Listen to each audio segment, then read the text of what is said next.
gacaltooyo films guriga madadaalada.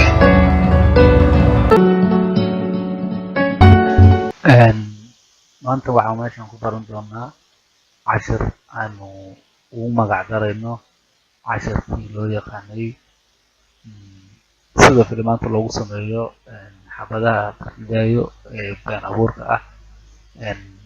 marka koowaad waa inay horta fiidiyoyaashaadii waxaad soo upload garaysataa adoo programkan isticmaalayo.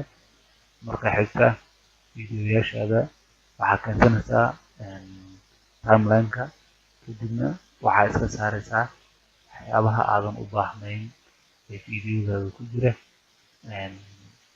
waxaad ku samaynaysaa split. hadda waa kala jebinaya, qaybta waa deleted, qaybtan kalena tifkeeda waxbaa iiga jira.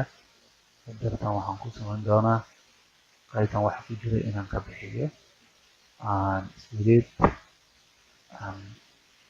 waan yareeyey. waxaan usoo gaadsiinayaa oo timeline-kan keenayaa muscle flashka ama walaca xabadda, taasoo hadda aan la ekeeyey xabaddii dhacaysay inta ku dhaxaysay. marka mugdigan ayay ku jirtaa, sida darteed waa inaan ka saaraa. waan ka dhigaa mid ku milmaysa musawirka dhexdiisa ama fiidiyoga aan qaaday. sida darteed waa idan double click siinaa, right click aan dhehe, right click markaan siiyo waxaa isoo baxaya green screen markaan tago, kadib meesha dialog boxkaan jeeg saaraya, waan ka bixinaya. capacity-gana 100 ayaan geynayaa. kadib 100 markaan geeyo waxaan samaynayaa isaga ayaan yareynayaa, sababtaas ayaan yareynayaa si aan ula ekaysiiyo qoriga afkiisa.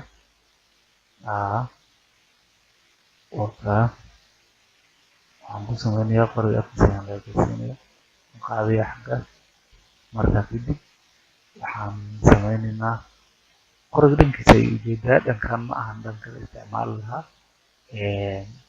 waa dhanka gadaal, dhanka la isticmaali lahaa. advancedkan geliya, flip ayaan leeyahay, waan kala wareejinayaa.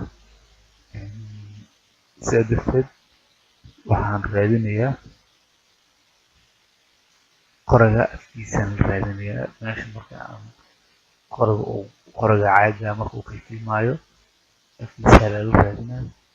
sidaa darteed mar alaalihi marka aad la hesho waan ku raadinaya, waa soo yareynaya si ay u noqoto qoriga caaga loogu maleeyo qoriga saxa. waa kii caruurta ku leeyahay, laakiin waxaa tusaale ay kugu noqonaysaa waxyaabaha qoriga caruureedka isku dheelaan kuwa filimaanta kaagana dhigayaan qori runa. aan raadiyo waqtiga qaadanaysaa maxaa yeelay lagu aadiyahay ma fududa. faraan waa ka dhiibsanahay.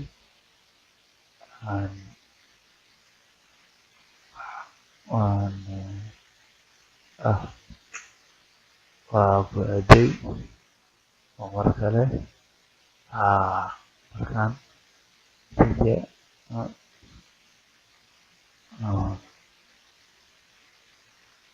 baraabeeyo, markaas intaan baraabeeyo way ku beegan tahay, laakiin xoogaa way kala dhacaysaa is leedahay. sidaa darteed waxaan ku qasbanahay inaan meeshaas aan split ka sameeyo, waan ka jaro qaybta hore aan bixiyo. kadib haddaan baraabeyno qorigiisa caadi xabadiina wada cagsa u moodaa. qaybtan gadaalana qori cidlaha iska filmaayo. sida darteed waa inaan caagiyo cidlahan ka kale qorigan ku dhigayo waa ina kala hormartay asaga iyo xabadda afkeeda. sida darteed waa inaan musawirkan kala jebiyaa. kadib kan qoriga afkiisa aan ku aadiyo holaca muscle flashka ama holaca ka u taqaano. kadib intaas waxaan ku toosinayaa afkii. waxaa moodaa in si runa markaas ay u dhacayso xabada. kadib waxaan sameynaynaa, waxaan soo qaadanaynaa markan marka hore tareys ayay ahayd, markaan kaliya ayaan raadinaynaa. xabado badan oo israacaya aan hal xabaan raadinaynaa halka xabo waxaan sameynaynaa musawir yar oo aan ka dhex qaaday muscle flashkaas oo animatorka sawirkaas ayaan soo bixinay waa soo dhigay